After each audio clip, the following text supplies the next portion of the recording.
des bons pilotes en voiture. Les routiers sont sympas. Salut les couilles, bienvenue dans ce nouvel petit épisode. Petit épisode un petit peu à l'ancienne, voilà.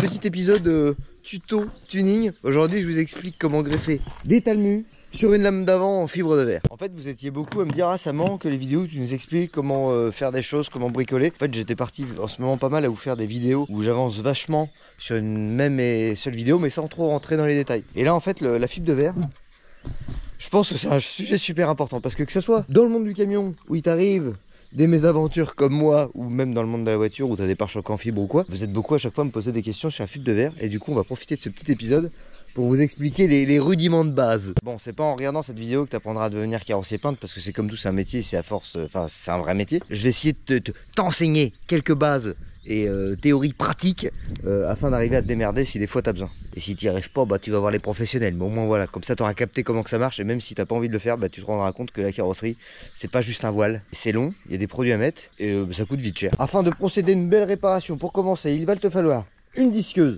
Bon, à l'aide de cette disqueuse, déjà en fait voilà, mon élément en fibre, je l'ai remis en ligne. Parce que souvent quand tu tapes, ça a tendance à se déformer. Donc là je l'ai retourné. Et par l'intérieur, je suis venu le tirer et le remettre à sa place avant que ça pète. Voilà. Donc une fois que tu es en place, tu prends ta disqueuse. Ah, avec de l'électricité c'est quand même mieux.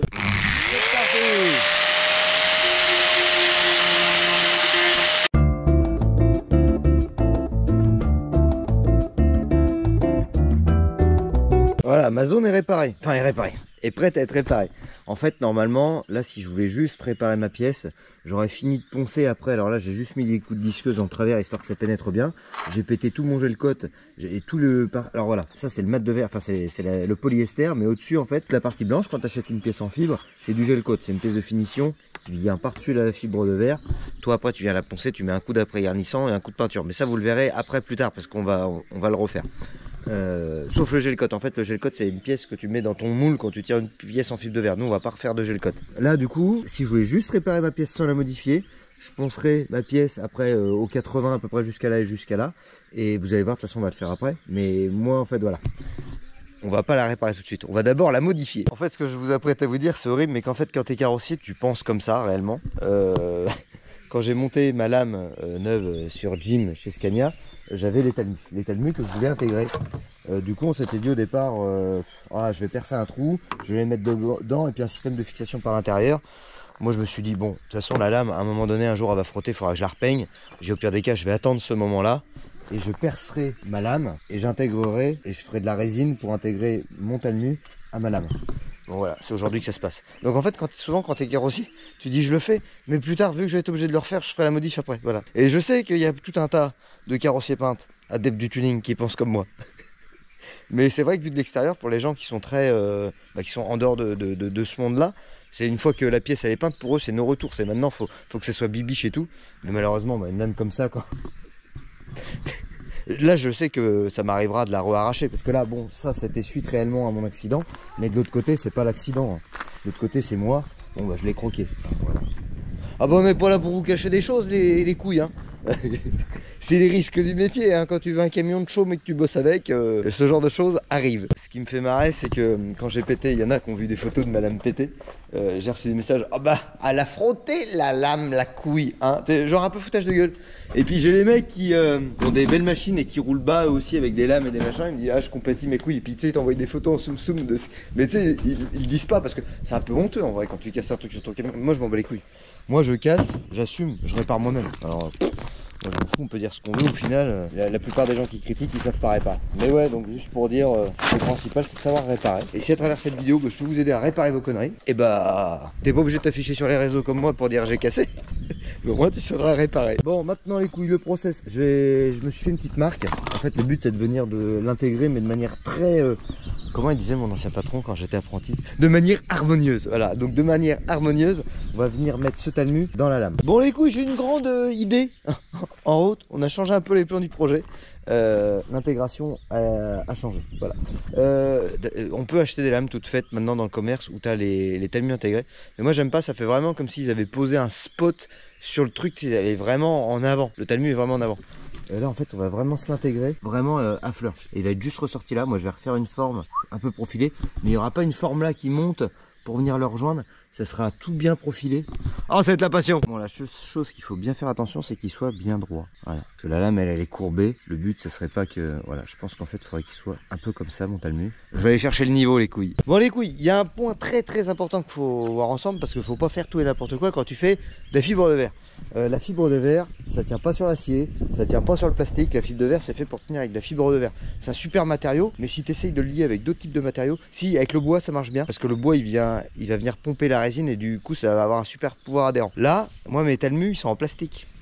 Du coup il y a une technique ancestrale qui se passe de carrossier en carrossier, de père en fils depuis la nuit des temps. On sait très bien que ça tient pas, mais on a des techniques. En fait, ta technique, voilà, c'est ça. C'est le machin, tu viens le défoncer. Faut que ça imprègne à fond. Alors, t'essayes pas de le poncer, t'essayes pas d'adoucir. Il faut vraiment que ça reste rugueux pour que la résine vienne bien se lier dans le plastique et qu'il y ait une liaison, c'est pas une liaison mécanique, mais il faut vraiment que ça vienne se prendre dedans. Alors, tu viens juste gratter pour pas que ça colle aux bouloches de plastique parce que ça a zéro adhérence. Mais voilà, le but, c'est vraiment de venir défoncer la pièce pour que la résine vienne rentrer au max dans la pièce. Voilà. Même en faisant ça, t'as pas une liaison comme si tu lies de la fibre de verre avec de la fibre de verre, mais en faisant comme ça tient quand même. Bien évidemment, ma pièce à cet endroit-là sera vachement plus fragile. Ouais, c'est le tuning. Là, t'as une forte. Là, on peut voir, il y a une forte épaisseur parce qu'en fait, t'es sur un angle. Du coup, t'as sûrement plus épais à cet endroit-là que plus loin. Enfin, je pense. Là, on le voit. Là, on est plus fin que là parce que là, il y a un angle et c'est vachement plus résistant. Là, du coup, je vais venir fragiliser un petit peu ma pièce parce que du coup je viens lui rapporter un élément qui est pas en fibre, mais bon par l'intérieur on va remettre des épaisseurs assez conséquentes quand même pour que ça puisse quand même se maintenir et que ça vibre pas au moindre choc. Voilà les couilles, c'était un petit peu la partie théorique. Donc là ma couille, avant de résiner, fibrer tout ça, va déjà falloir coller la pièce. Donc là je suis de niveau, je me suis aidé avec une petite cale. Donc là ma pièce faudrait qu'elle soit comme ça. Donc avant de y aller avec la résine et compagnie, on va déjà coller mon talmu et après on va procéder au résinage. Bon les couilles, j'avais plus de piles, je viens de m'en rendre compte. Alors je sais pas si vous avez eu la phase où je colle la pièce. Donc je l'ai collé avec de la choucroute, vous allez voir après ce que c'est la choucroute. Là maintenant j'ai fait du masquage, mais voilà, très léger. En fait c'est juste que là on va résiner de l'autre côté. Vous allez voir, alors là il faut quand même manier avec délicatesse parce que du coup la pièce est juste collée. Voilà, donc maintenant je vais pouvoir commencer à mettre mes premières couches de résine. Donc là les couilles, je me suis préparé un petit peu de résine. Hop, t'en badigeonnes un petit peu sur la pièce avant. Et après tu prends du mètre de verre. Alors là c'est du mètre de verre que j'ai déjà coupé en petits bouts. Parce que là le but réellement pour l'instant c'est continuer à faire du collage. Donc il faut vraiment y aller tout doux. C'est pour ça qu'en fait je mets ma résine avant, j'en fais couler un petit peu avant sur la pièce. Et là on va venir vraiment emprisonner. On n'est pas encore rendu à faire des finitions, à mouler, que ça soit joli. Là on est encore à fixer la pièce en plastique sur la pièce en fibre. Et là pour l'instant c'est ce qu'on cherche. On va procéder en plusieurs étapes. Mais là réellement ce qu'on fait pour l'instant, c'est on va y aller petite couche par petite couche. Ah, la résine ça prend un peu de temps aussi, voilà. C'est un jeu de patience. Comme ça on va venir emprisonner notre bloc en plastique et après on pourra faire des travaux par l'extérieur une fois que j'aurai enlevé le scotch et que ça sera sec. Voilà, c'est un peu ça l'idée du programme. Les couilles, vous allez voir, ça va bien se passer. Voilà les couilles, on arrive à la fin de la première étape, bien plaqué contre la résine déjà existante dans les angles parce qu'après sinon ça se décolle et c'est relou. Et si tu as de l'air entre ta résine, ton mat de verre et la pièce existante, après ça fait des bulles, ça tient pas, c'est une galère. Donc voilà, bien insister. Et maintenant il va falloir être un peu patient, il va falloir que ça sèche ou que ça polymérise comme diraient les puristes. J'ai bien mangé, j'ai bien bu, j'ai la peau du ventre bien tendue. Bon, allez, c'est sec, on décache. On va voir comment que c'est dessous. Les couilles, je vous pose, ça sera plus simple avec mes deux mains. Voilà, on en est là. Donc moi là maintenant, ce que je vais faire, je vais remettre un coup de disqueuse partout pour venir regratter et bavurer tout ça. Redessiner un peu plus ma forme là. Et ça y est, on va enfin envoyer la sauce pour de vrai. Alors voilà à quoi ça ressemblait une fois fini. Bon maintenant on va vraiment s'occuper de la partie moulage. Donc là c'est rigide, ça tient. On pourrait rouler comme ça. Là maintenant c'est déjà costaud. Mais là maintenant on va venir terminer. Alors je me suis fait passer une gaine parce que maintenant ma gaine va être recouverte, ça va être tout intégré dedans. Donc j'ai pensé pour passer mes câbles après. Là après je vais me faire une petite forme arrondie, un petit peu profilée que ça soit joli. Là on va vraiment se concentrer vraiment sur la partie arrière. Donc là maintenant je vais me préparer un petit peu de résine, je vais me préparer un petit peu de mat de verre. Et puis on va s'intégrer ça les couilles. Allez les couilles, il n'y a plus qu'à attendre que ça sèche. Bon la fibre c'est vraiment un gros jeu de patience. Tu mets, t'appliques, t'attends que ça sèche, après il faut reponcer. Mais il y a un truc que j'adore avec ce matériau, c'est que si tu sais manier ce matériau là et que tu sais souder, bah t'as plus de limite, tu sais tout fabriquer. Dans le monde d'automobile et dans plein de trucs en fait. Et moi j'adore faire ça. Mais ouais, maintenant il faut que ça sèche et je vais vous montrer la suite du protocole de ce qu'il faut faire pour arriver à faire un truc joli. Oh, t'as de la poussière de fibre dans l'œil, ma couille. Ah, là c'est mieux. Bon, qu'est-ce qui s'est passé? Il s'est passé que j'ai poncé. Voilà, donc là j'ai venu reponcer toute ma fibre de verre. Pareil de l'autre côté. Là maintenant on va appliquer la choucroute. Alors la choucroute c'est quoi? C'est un mélange de mastic et de fibre en fait réellement. Voilà, c'est comme le mastic, mais c'est un mastic à base de verre. Enfin la couleur à base de fibre de verre. Là le mien là il est un petit peu vieux donc il est un petit peu raide. Toc. Bon, on va s'en faire en 2 fois. Il est un petit peu raide ma choucroute. Voilà, donc on appelle ça de la choucroute. Allez, c'est cos hein. Ah ouais. Donc tu viens mettre ça avant le mastic de finition. Voilà. Proportion, c'est à peu près une noix pour une noisette pour le durcisseur. J'ai été un peu gourmand quand même. J'en ai mis pas mal sur la cale là. Voilà, ça y est, je m'en suis mis sur le pouce. Ça va bien se passer. Allez, une bonne plâtrée pour la 6.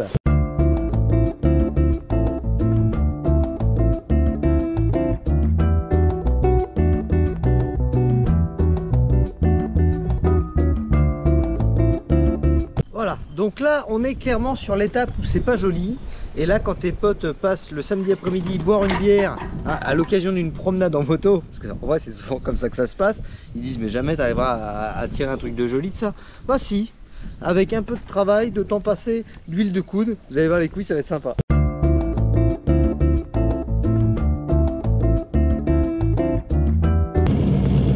Bon les couilles, on est quelques semaines plus tard. On a eu quelques petits soucis d'ordre technique à cause de la GoPro. J'ai plusieurs vidéos foutues en l'air. Et ce qui m'embête, c'est que cette vidéo était presque finie et bien avancée. Et là, ça m'embêtait de ne pas vous montrer quand même le résultat. Voilà, ça m'embêtait de faire autant de tuning sans vous montrer la fin de l'histoire du projet. Du coup, voilà.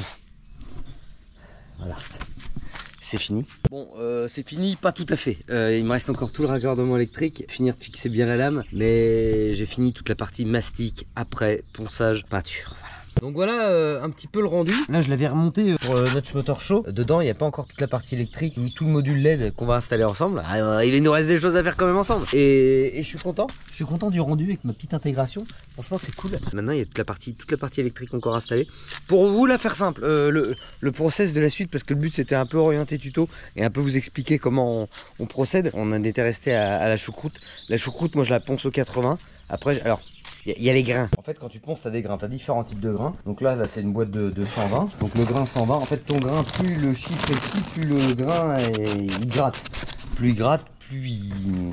T'as pas une belle finition, ça te fait des grosses rainures, mais plus tu décapes. Bon, ça c'est pas sorcier, je pense qu'il y en a beaucoup d'entre vous qui savent comment ça fonctionne. Mais bon, bah, vu qu'on reprend les bases, voilà, je me devais de vous expliquer. Donc la choucroute, je mets un coup de 80, un coup de 120. Tu donnes vraiment la forme, tu vois, tu cherches vraiment à venir modeler et donner le rendu que tu veux. Bon là, tu as toutes les parties... Ah ouais, il y avait des scènes de ponçage au doigt et de l'étalage au doigt, c'était beau. Bon, vous le verrez pas, tant pis. Donc voilà, tu donnes la forme et après à la fin tu viens mettre du mastic de finition qui est vachement plus fin, c'est du mastic qui est jaune, c'est du mastic polyester. Et après bah pareil, moi j'attaque au 120 et après voilà, il y en a ils descendent plus bas. Moi ce que je fais, quand mon 120 il me paraît bien, je mets un coup de 320 mais juste pour avoir le ressenti au doigt. Et après, petit coup d'après garnissant en couille, là t'en mets assez épais. Ça te donne une épaisseur. Et après, moi, quand je fais du bris en direct comme ça, je reponce au grain 320, je souffle, je dégraisse et je peins. Voilà. Bon, ça va plus vite à expliquer qu'à faire. Mais dans le process, voilà. Ça m'embête. Je voulais vraiment vous faire un tuto fibre de verre du début à la fin, mais voilà, c'est échec mission. Bon, maintenant les couilles, la partie électrique. Hein, on va s'attaquer à ça. Parce qu'en fait, il y a la partie électrique. C'est du fake. Voilà, c'était du fake, le Nuts Motor Show. Les longues portées, elles n'étaient pas raccordées. Les talmus non plus. Voilà, c'est du taf de faire tout ça. Donc j'étais pris un peu de cours. Là, maintenant, on est dans les finitions d'après Rasso. C'est pareil. Là, mon pare-brise, il faut encore que je lui mette la bandelette en caoutchouc noir. Et il y a une autre chose que je vais modifier. Je vais lui rajouter les liserés blancs là, là et là. Je pensais que ça ferait joli vraiment de faire juste le contour. en fait maintenant je trouve que ça manque. Donc mais bon, c'est pas dans cet épisode. Là on est sur les talmus, couilles. Bah voilà, ça y est, tu rehausses un peu, tu te retrouves avec un S. Non, et c'est haut, hein. En vrai c'est haut. Là je suis à plus 190 devant et plus 130 derrière. Bah le pare-bus, regarde. Voilà. Bah là clairement pour boire ma bière c'est délicat. Allez, ça va bien les conneries. La suite du programme. Pour retrouver les pièces que ce bon vieux Pierrot m'a dégoté. Ah, je l'ai vu. Toc. En voilà un, en voilà deux. Crac.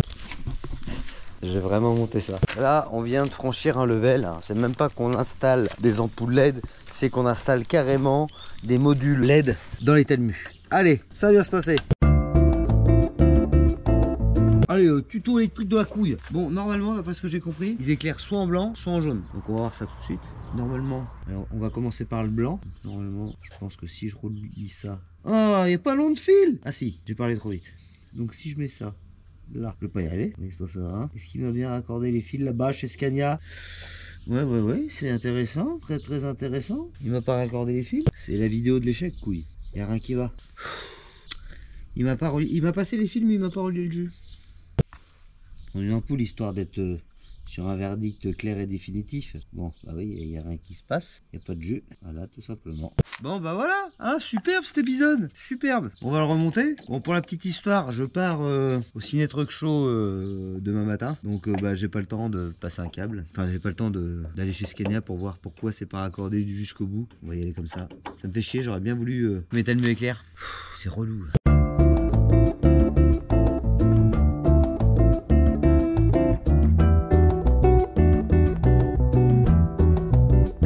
En fait, j'ai appelé chez Scania, ils m'ont dit on a peut-être pas mis le fusible en attendant que tu me mettes tes talmus. En fait non, tout est en place, donc en fait c'est vraiment que les fils n'ont pas été tirés jusque là. Donc là ça compromet le programme. Casse les couilles. Voilà, on arrive à la fin de cette petite vidéo extrêmement insatisfaisante. Heureusement, j'ai mon bon capitaine qui est rendu pour me remonter le moral. Et pour baiser une bière aussi peut-être. Fin de journée, fin de chantier. Toi ta journée s'est bien passée? Oui. Moi non. Bon les couilles, sur ce, j'espère que ce petit épisode vous a plu quand même. Moi je vais finir de préparer le gym pour le Ciné Truck Show. On prend la route demain avec la ZZ. C'est de la passion. Capitaine, tu sais ce que c'est le Ciné Truck Show? Oui. C'est quoi? Des beaux camions. Oui, c'est des beaux camions. Oui, t'as bien résumé. C'est exactement ça, c'est des beaux camions. Bon, sur ce, les couilles, moi je vous dis à lundi prochain 19h pour de nouvelles aventures. Pense à t'abonner en partant. YouTube, tu mets la clochette. Et puis tu peux me rejoindre aussi sur les réseaux Facebook, Insta. Puis tous les autres. Snapchat et TikTok. Et ça te fait poésie. T'as pas appris par cœur, Captain? Non, ça je l'ai pas appris. Ça. Bon, par contre, je sais qu'il y a un truc que tu sais faire, je suis sûr. Bon, les couilles, à lundi prochain 19h. Passez une bonne semaine. T'es prêt? Ciao!